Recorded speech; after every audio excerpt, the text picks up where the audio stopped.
পতনের কিছুদিন আগে রাজধানীর পঙ্গু হাসপাতালে জুলাই গণঅভ্যুত্থানের আহতদের দেখতে গিয়ে চিকিৎসক ও সংশ্লিষ্ট হাসপাতাল কর্তৃপক্ষকে নো ট্রিটমেন্ট নো রিলিজ নির্দেশ দিয়েছিল সাবেক প্রধানমন্ত্রী শেখ হাসিনা, যার প্রমাণ প্রসিকিউশনের হাতে এসেছে বলে জানিয়েছেন আন্তর্জাতিক অপরাধ ট্রাইব্যুনালের চিফ প্রসিকিউটর মোহাম্মদ তাজুল ইসলাম।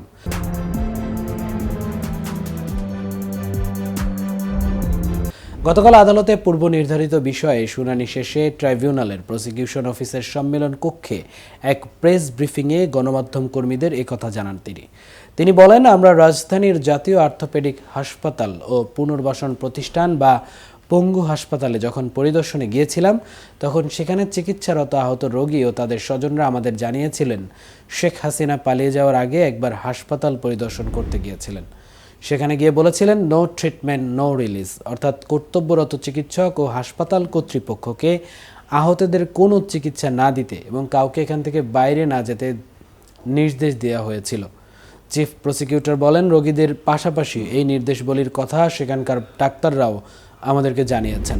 এর তথ্য প্রমাণাদি আমাদের হাতে আছে, আমরা সেটাই আজ আদালতকে জানিয়েছি।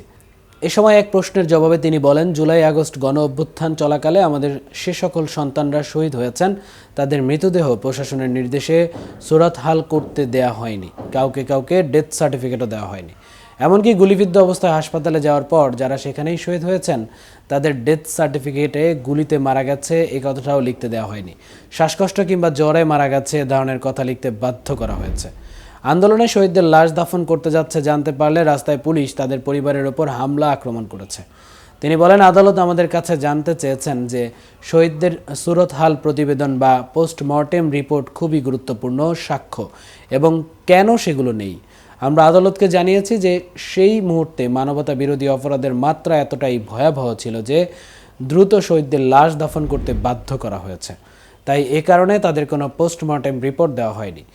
ঘটনাটি কোনো স্বাভাবিক বিষয় নয়, বরং তা মানবতা বিরোধী অপরাধের একটি জাজ্জল্যমান প্রমাণ।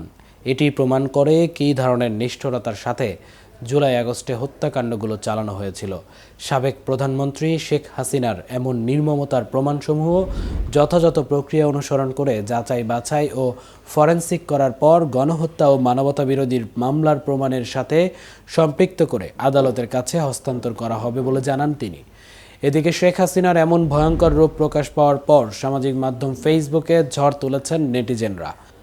এক ফেসবুক ইউজার হতবাক হয়ে লিখেছেন, এত খুন, এত রক্তপাত, এত অন্ধ, এত পঙ্গু, তবু এত বৃহৎ একটি দলের একজনেরও চোখে মুখে কোনো আফসোস নেই, অনুশোচনা নেই, রক্তের দাগগুলো এখনো শুকায়নি। এরই মাঝে আরও খুন, আরও রক্তপাতের হুমকি, ধামকি, ক্ষমতার উন্মাদনা কতটা তীব্র হলে খুনের তৃষ্ণা মেটে না। অন্যায় করে লজ্জিত না হওয়াটা আরেক অন্যায়। এতক্ষণ সাথে ছিলাম আমি মামুন। কেটিভির সাথে থাকার জন্য ধন্যবাদ।